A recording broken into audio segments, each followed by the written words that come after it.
time to walk around, walking around the compound. Lions and tigers all around, see some cats when Derek walks around. Oh my goodness. Oh my goodness. Look at you. Hi. This is Kala, for those of you who might not be familiar with Kala. Kala is one of Nicole's dogs, and Dusty is another one of Nicole's dogs. They've been coming over here ever since Gibson died to keep Bubbles company. You want me to throw that? You want me to throw that? You don't even really care for the balls itself. It's like she likes to follow Bubs. All right.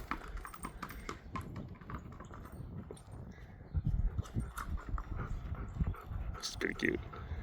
All right, she's pretty cute. You're pretty cute too. Sorry, she was looking up at me the entire time. I'm sorry, Kala. All right, let's go. Let's go. Oh, wait a minute. She looks wobbly. She looks wobbly. Oh, oh, I knew it. Structural collapse.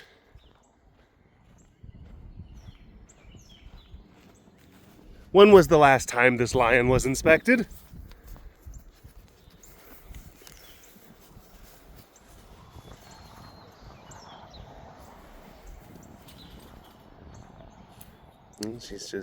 She's been in a mood, like a frisky good mood, like last couple of days. All right, okay. And then we've got this girl, this little sweetie over here, laying out, looking cute. Everyone's favorite little Eurasian lynx.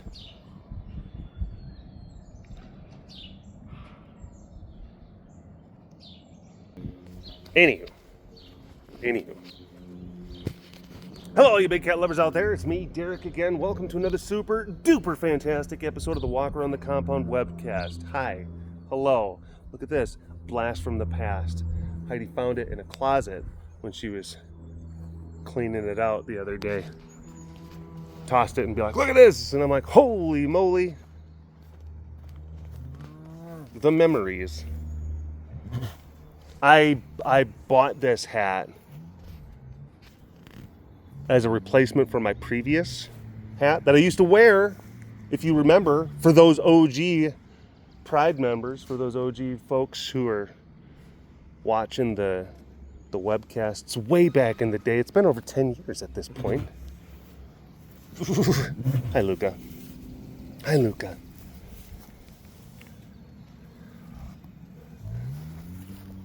But it was my old squadron hat, the 80th Operations Support Squadron.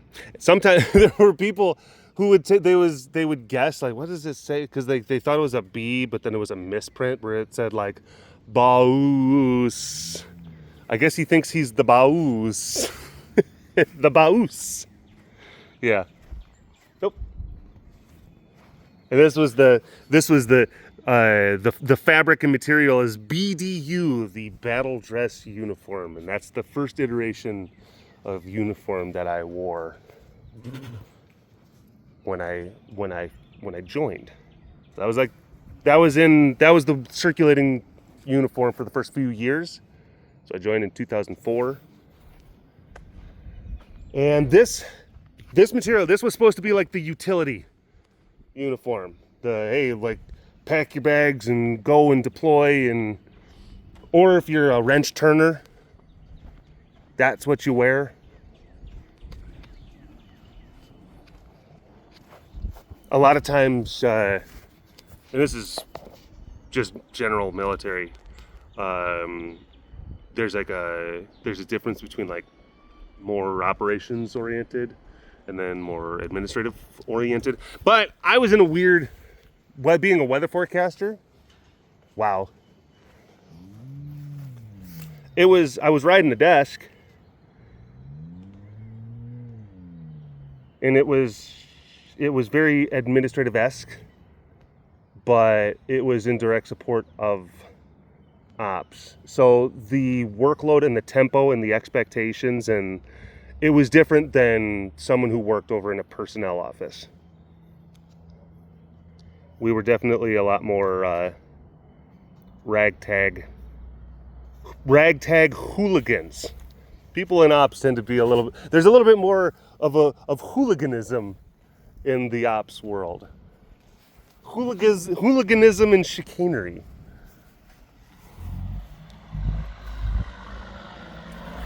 More swear words. Way more swear words.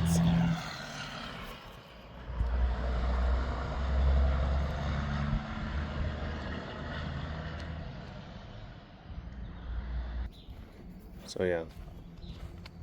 BDUs. It was the first couple of years. And it was a utility uniform that, for some reason, at some point in the life cycle, because all uniforms have like a life cycle, they'll be around for a period of like 10 or 15 or 20 years or something like that. And at some point during the BDU's life cycle, because the Air Force does things kind of silly, they're like, well, let's make it, we want to have like really crisp professional military appearances. Hi. So we're going to make it like both cultural and eventually procedural that your utility uniform, you have to clean it, press it, starch it, have like dry clean creases, where it's like, no, this was supposed to be just like, hey, you know, you can get dirt and grease on it, blood. Where are your creases, airmen?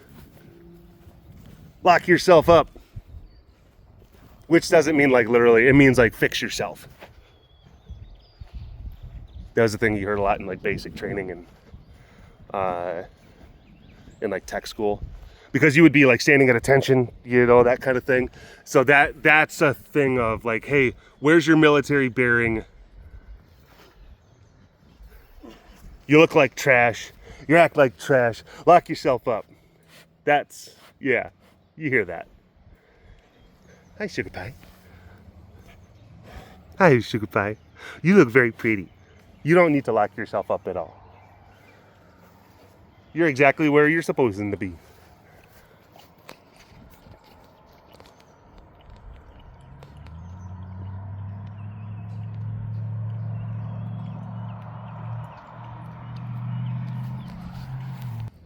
Now BDUs kind of, there was a coolness about cool.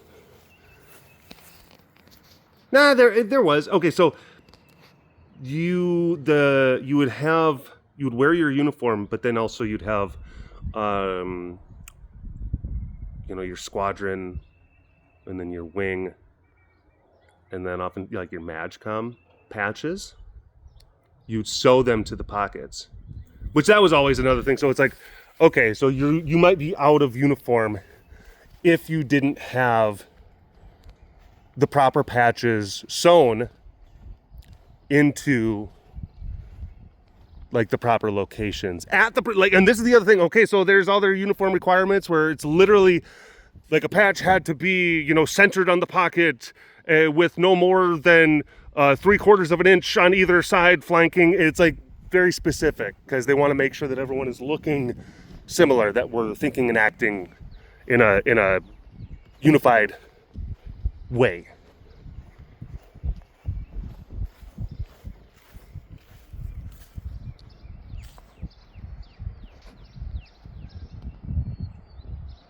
But it becomes a lot to keep up with, especially for your junior members, for your junior enlisted individuals, such as myself.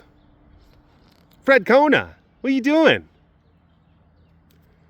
And it's just one of the many different things that you have to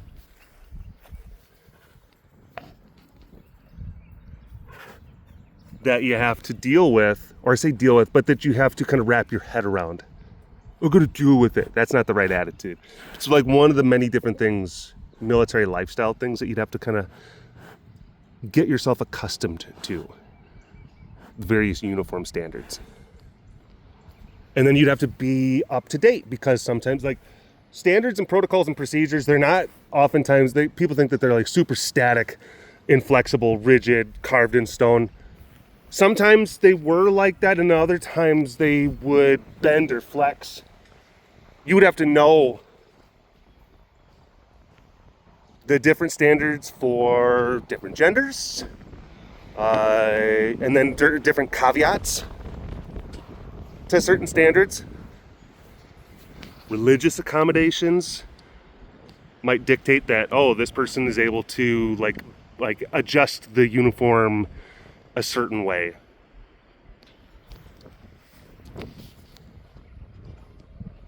Certain grooming or shaving standards tended to, like certain considerations would be given to people who naturally have like curlier hair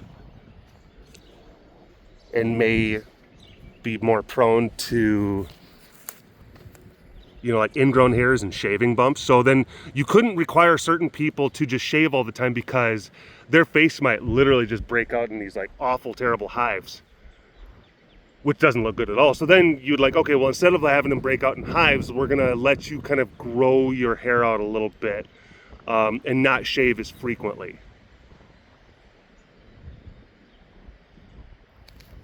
Stuff like that.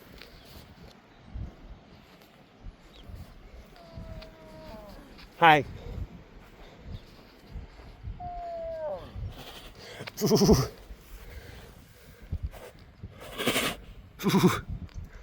So yeah, the utility uniform you would have to take to the dry cleaners along with your service blues. So the, you know, your more kind of corporate looking uniform, or the one that you would wear with, you know, your like your suit jacket to official functions and have all your medals on it and you look all pretty and stuff like that.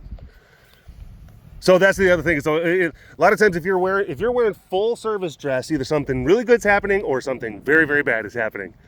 It's either you're winning an award because you're an amazing person, or just like you screwed up so bad and you're gonna have to stand at attention outside of the commander's office while he decides what to do with you. I had to do that a couple times. Yeah, the first couple years, again, it's like the first few years you're adapting yourself to the lifestyle, into the rules. It's not just like a simple, oh, you're a civilian and all of a sudden you're a military person. Like sometimes it takes a little bit longer for things to kind of marinate, ideas and concepts. So yeah. There was a few times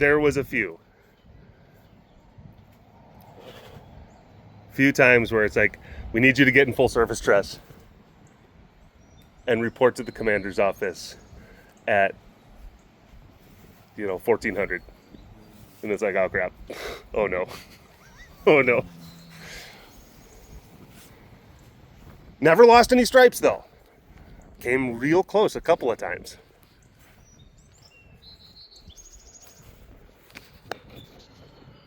Funny thing is that type of stuff would serve me later on in my career.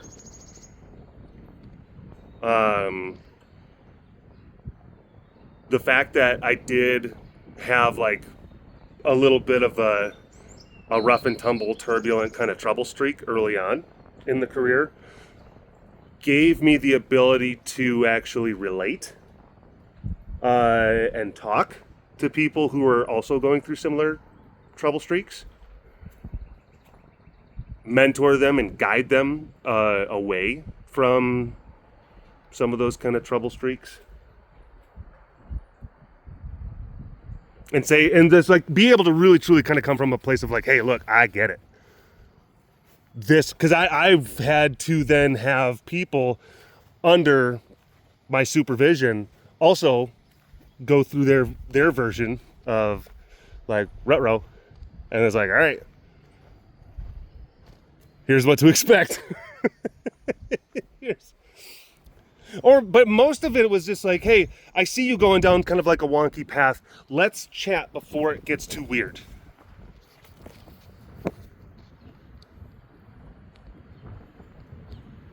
Not to mention, if you do have turbulence and it kind of gets a part of your record, but then you overcome it, and you perform well after the fact. And like that can be in and of its own self like an impressive thing. When it goes towards, you know, like promotion considerations or award considerations, like all sorts of different weird little things. There's the ecosystem of the military it's fascinating and interesting and oftentimes extremely confusing.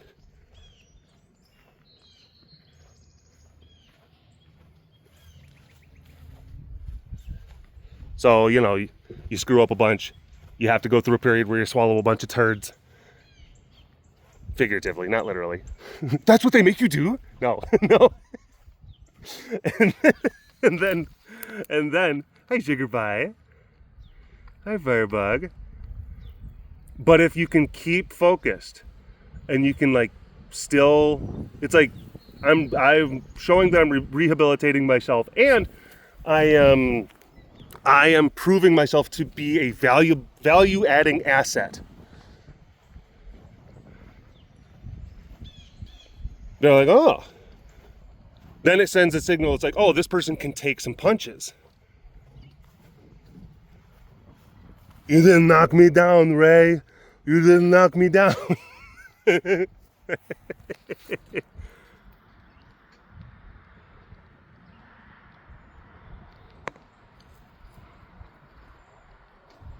can take some punches and they can still make something of it. They can recover, make something of themselves. That's good. Good to know.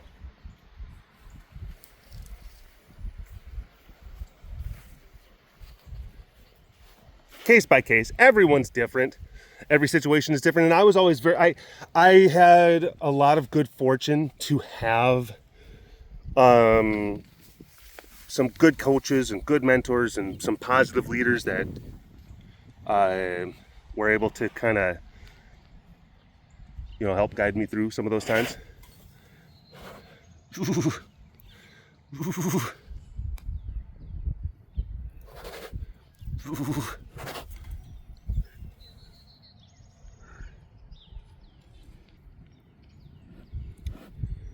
Anywho, so BDUs, that was the first few years. Then we switched over to, they were called ABUs. It was a whole different camouflage pattern. It was like, oh, I think they called it, it was a tiger stripe type pattern. And it was supposed to be more like cool and digital kind of patterny type stuff. And this is going to be the next new thing. And one of the biggest changes, which I was very stoked for, was that it was truly supposed to be wash and wear uniform.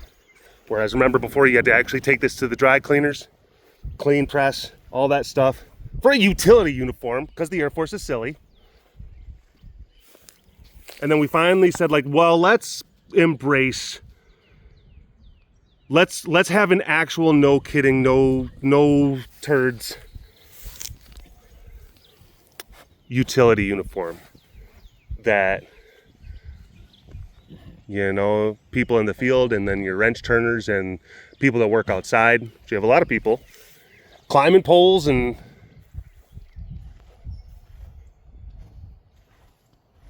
digging ditches, our servicemen and women.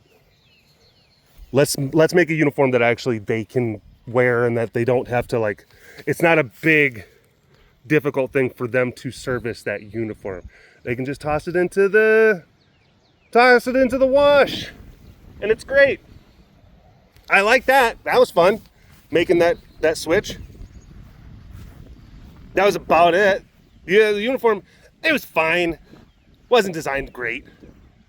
It was, and this is a thing, again, the Air Force, because the Air Force were the more kind of like, you know, protocol and procedures, and there's a lot of nerds, which is good, and you need nerds, even for warfighting. You need nerds. You need cowboys and nerds. That's society. That was a thing from, it was Shane Gillis and Louis C.K. were talking about the presidents in a podcast. It was the president, and really, I was only watching those guys just to understand, like what opinions like not to have. But no, they were talking about the presidents. They literally started from like George Washington, and they just like were just being funny and talking about the presidents. And Louis said something that I thought was kind of poignant, where he said like America is a nation of cowboys and nerds, and you need the perspective of both. The bean counters and the adventurers. And there's been different periods in the Air Force where it's like, we give the bean counters like way too much kind of pull, and then it kind of oscillates. Certainly probably was impacted like 9/11 and all of the overseas actions that kicked off, which happened in 2001. I joined in 2004. So you had still people, we had been in adventure mode, I guess you could call it, for a few years at that point, but we're still operating across the Department of Defense. Still operating with like a lot of leadership who, had been not in adventure mode for longer stretches of time. Hi. The last kind of big thing that we had before that, and I say we, it's in like the American military, last big thing we had before that was Desert Storm back in 1991. Then what, like Grenada before that? Grenada? Yeah, there, Grenada?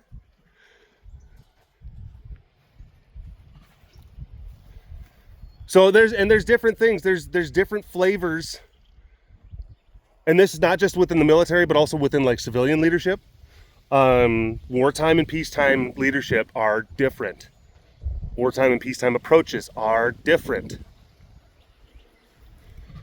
Again, bean counters and cowboys, but you need both. Hi, sugar pie. But I remember when I first got in, there was still a lot of bean counter flavor. Oh, we had to wear our service blues like all the time. And then we didn't, they made us kind of carry around these weird kind of like vinyl briefcase kind of things because they wanted to like have this whole image of like, no, the corporate military, and that's what the Air Force is. And it sucked. That whole thing, that whole time, that era. I get professional service. I get it. I do. But there's ways to do it that still are at least like a little cool. Not so just like, no. Because that's what it felt like a lot at first. Go.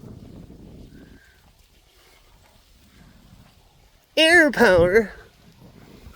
And it wasn't, like, as my career progressed, I look at it from like the changes of uniform. We went from this to the ABU, and then to the gold standard, to the amazing one right at the tail end. The last like 5 years, we had the OCP, the Operational Camouflage Pattern. Fantastic, which is literally just the Army uniform with some Air Force stitching added. That's it. And it's not even, it's the same. The Army and the Air Force uses the same uniform. We just have like some different color nameplates. And then that's it. And Velcro. So we got patches. That's the other thing. Oh, patches. Oh, patches. I'm sorry. I'm all over the place. But this was a big part of my life. You have to understand. So remember with the BDU, and we had patches, but you had to sew them on, which that always sucked. But it does teach it, because I did learn how to like sew, because there's a lot of, my wonderful, trust me, being an ADHD young person,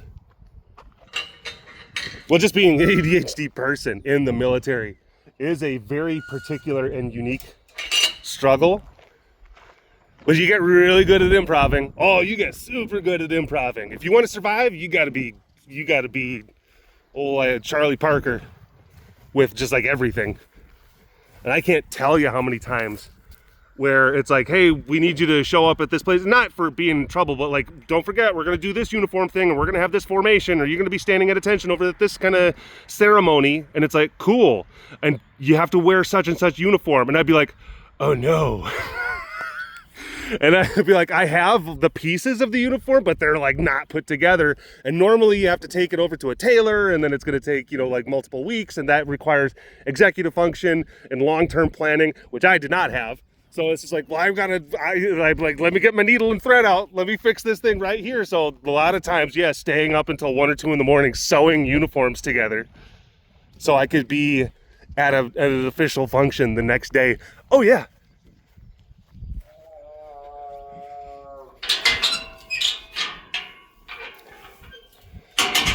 But anyway.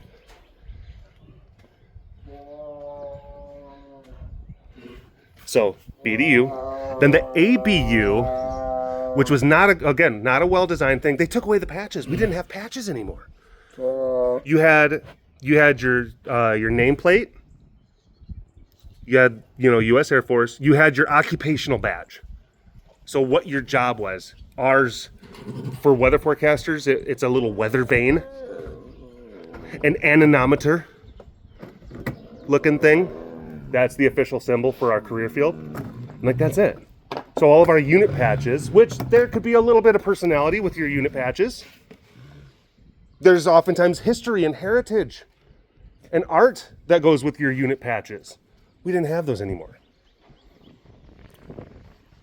Oh, this is another thing about that mid-level uniform, which this is, when did they introduce this? I think it was like 2008 or 2009. I remember because I went to Afghanistan in 2009, and I did have ABUs when I was in Afghanistan.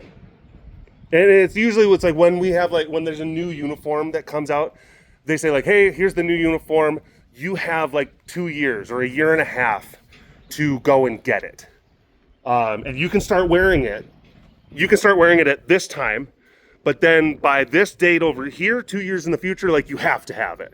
So we're giving you a bunch of time to go and get it, but you'd have to buy it yourself. But that's you got a clothing allowance on a yearly basis, so every year you'd get like a few extra $100 to service and upgrade your uniforms, which most of us just use it for beer money. Like, sweet, love my clothing. And then that's the other thing. Again, okay, so I'm telling on myself so much. I'm like, well, no wonder why you had to stand in front of the commander. And it's like, yeah, you look at all those different things where it's like, I could maybe cut this corner over here. I could wear a belt that doesn't belong over here. I had an undershirt. I had an undershirt where it's like I cut out the neck. So in case I didn't have a clean undershirt, I had one just at work, and I would just put it, so I would wear like a white t-shirt underneath my ABU blouse, and then I would put this kind of like this neck hood thing that I just kept in my desk, and it looked like I was wearing the correct shirt underneath. I was a real dirtbag at times.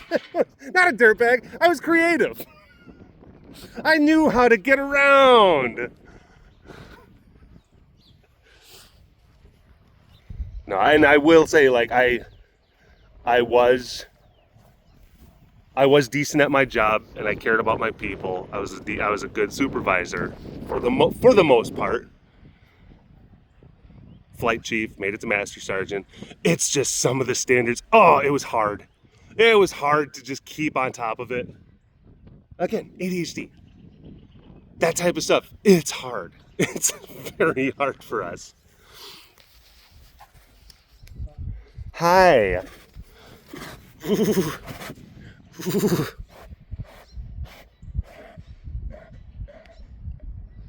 Hey, sugar pie. Hey, sugar pie.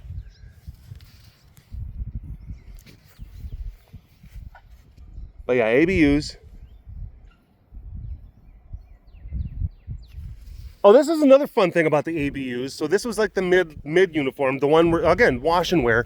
But the thing with that is that people were finding out, and this is no kidding, a thing that happened, if they were using a certain type of detergent with their ABUs, then it would affect the fabric in a really crazy way, and it would basically make you glow on an infrared camera, which is definitely not something you want to have happen on a military uniform if you're in a deployed environment.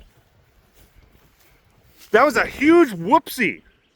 So it's like the first, like the first generation or the first kind of rollout of the ABU fabric, which of course, like the Department of Defense, they'll be like, well, we're gonna buy like 7 million reams of ABU fabric, and then they make all the uniforms out of them, or they have a company that does it, and then like we find after the fact. So after they buy all this stuff, oh, by the way, if you mix it with like this detergent, a normal, like Tide, like literally like Tide, if you mix it with this detergent, it makes you glow in a combat zone.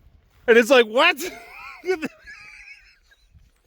And then of course, the other services, like the Marines, definitely, they're just like, Air Force, why are you like this?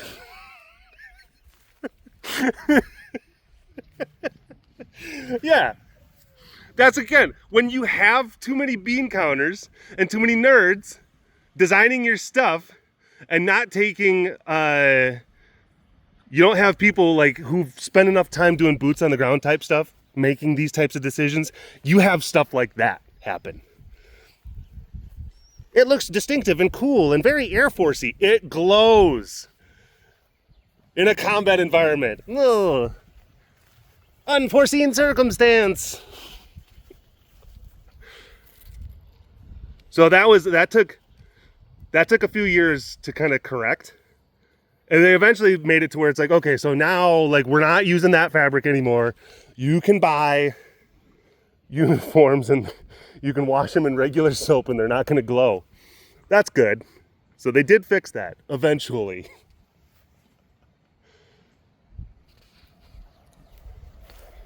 But yeah, OCPs, operational camouflage pattern. That was the last uniform I wore and the best.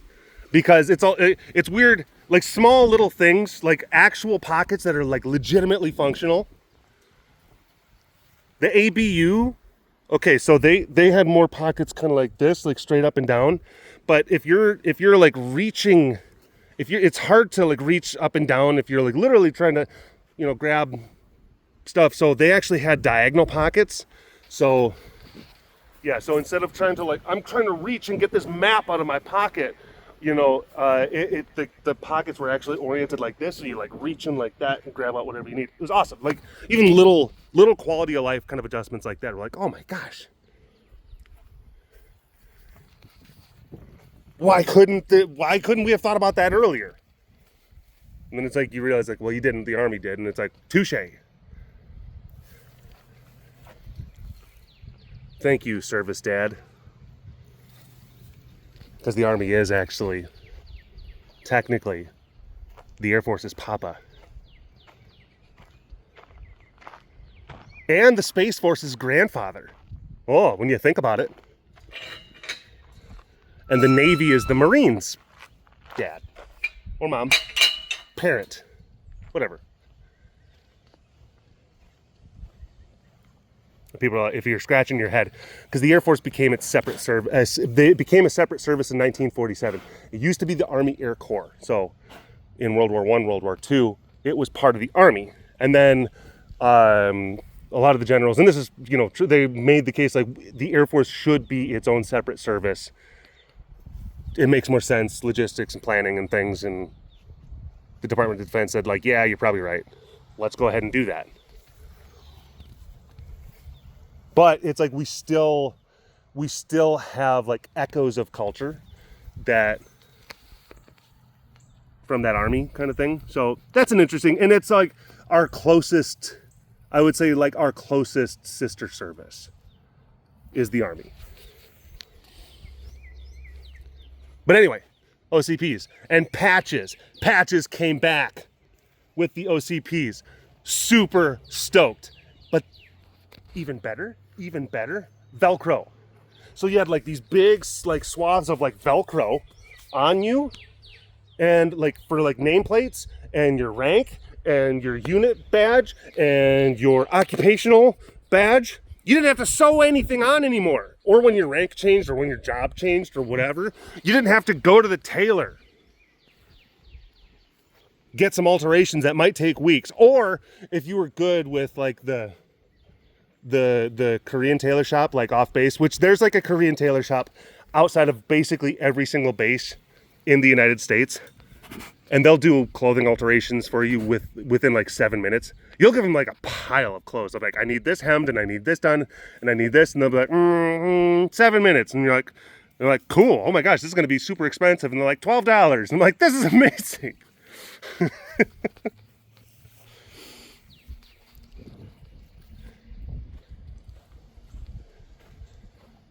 But the OCPs, you had Velcro patches.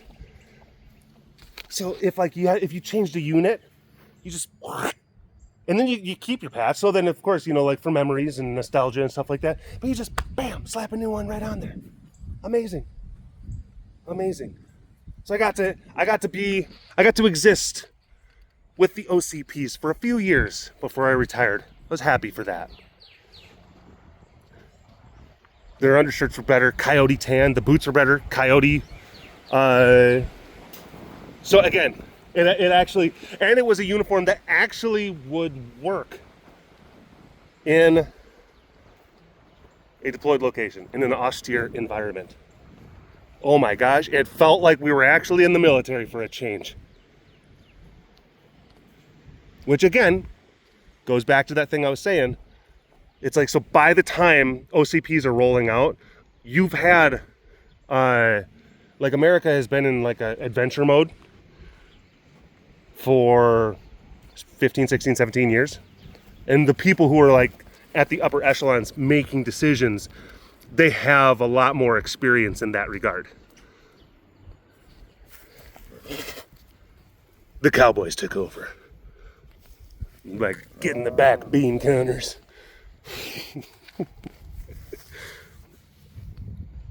Anyway, hi Sugar Pie, you're very cute. So yeah, that's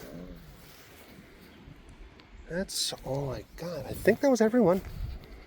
Oh, I think I gotta sneeze. Hold on. Oh my god. And it died. Oh, don't you hate that? I was just kind of around, just kind of like, look at the light. Never, didn't come out. Now I have like that weird feeling of like a half dead sneeze, like still like in my face. Just feels strange. I don't like it. Anyway, thanks for watching this episode of the Walk Around the Compound webcast. Hashtag Dorbist Award in the comment section below. Like and subscribe for all of your big cat goodness. And if you want to learn more about the facility around me, you can always visit the website carerescuetexas.com for more information. You keep those tigers fed. Big shout out to the extra fancy patrons. I see you. You are so fancy. And thank you so much for your continued support. We'll see you next time. All right. Bye-bye. Walk around the compound, walk around the compound, sticks, walk around the compound, walk around the compound, walk around the compound, sticks, walk around the compound.